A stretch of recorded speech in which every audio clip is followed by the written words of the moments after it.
ada satu CC itu tiba-tiba diinterminate dan ada caption dari majikan dengan beserta foto dari CC-nya itu dengan caption seperti ini.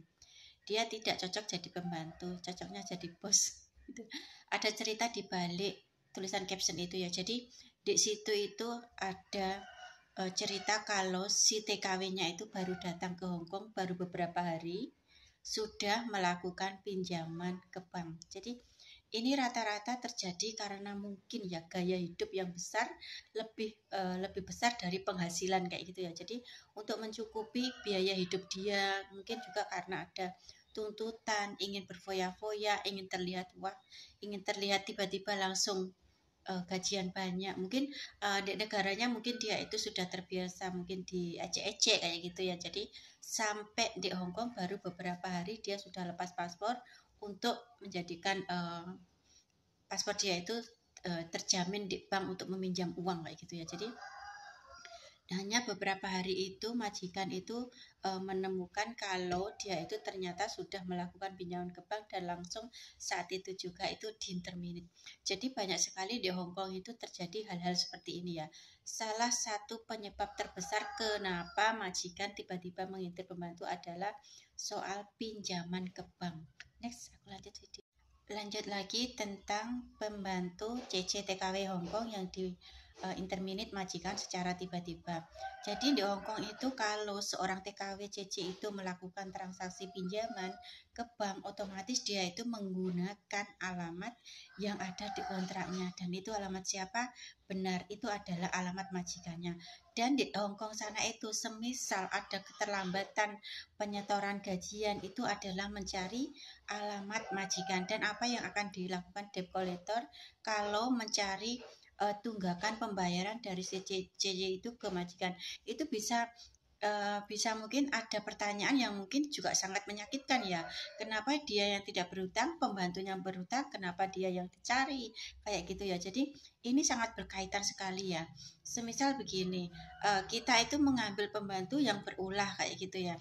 Terus pembantunya itu membuat masalah, otomatis kita yang bakal ditanya, ini pembantunya belum membayar tunggakan pembayaran cicilan kayak gitu ya. Terus yang dicari tentunya majikan, dan banyak sekali majikan pada akhirnya melakukan satu tindakan keputusan untuk memecat si TKW supaya terlepas dari buruan dari si debt collectornya yang mencari CC-nya di rumahnya seperti itu ya. Jadi ini prosesnya juga nggak mudah loh, ada sesuatu yang harus majikan lakukan.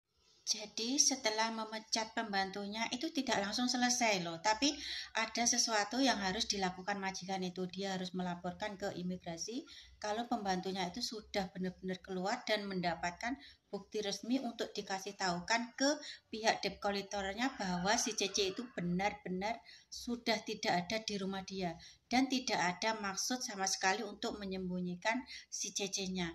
Bagaimana menurut kalian? Di Hong Kong itu ya kalau memang melakukan transaksi pinjaman itu benar-benar membuat majikan itu sangat beresiko, sangat membuat dia itu merasa tidak nyaman lagi. Itu adalah rumahnya, harusnya rumah itu adalah menjadi tempat dia untuk bernaung dan mendapat kenyamanan. Tapi karena datangnya si debt collector atas pinjaman si CC, akhirnya membuat keluarga itu tidak nyaman lagi. Dan salah satunya alasan kenapa banyak sekali interminate karena seorang CC itu melakukan pinjaman seperti itu ya. Jadi untuk yang belum ngerti jangan melakukan pinjaman. Jadi begini ya, kita hidup itu usahakan semampu kita saja. Kalau semisal kita itu pengen rumah kayak gitu ya, lebih baik kita menabung dulu. Jangan kita berambisi ingin punya rumah dengan melakukan cicilan. Maksudnya adalah pinjaman dengan nilai tertentu dan bayarnya nyicil. Kita itu tidak tahu ya pekerjaan kita itu berapa lama di Hong Kongnya maksudnya. Kenapa kita berani melakukan pinjaman yang besar ke bank kayak gitu ya. Jadi ini kalau menurut saya pribadi ya, saya selama di Hong Kong itu bertahun-tahun tidak pernah melakukan pinjaman ke bank satu kali pun. Tidak pernah ya. Jadi terkadang apakah aku tidak berada di lingkungan teman-teman yang melakukan pinjaman? Banyak sekali yang minjam. Tapi ini semua bukan karena aku punya teman yang suka meminjam atau memang mereka itu lagi butuh uang dan terpaksa meminjam. Bukan karena itu ya. Tapi karena memang pada dasarnya saya itu dari kecilnya itu memang sudah terlatih untuk tidak melakukan pinjaman kayak gitu ya.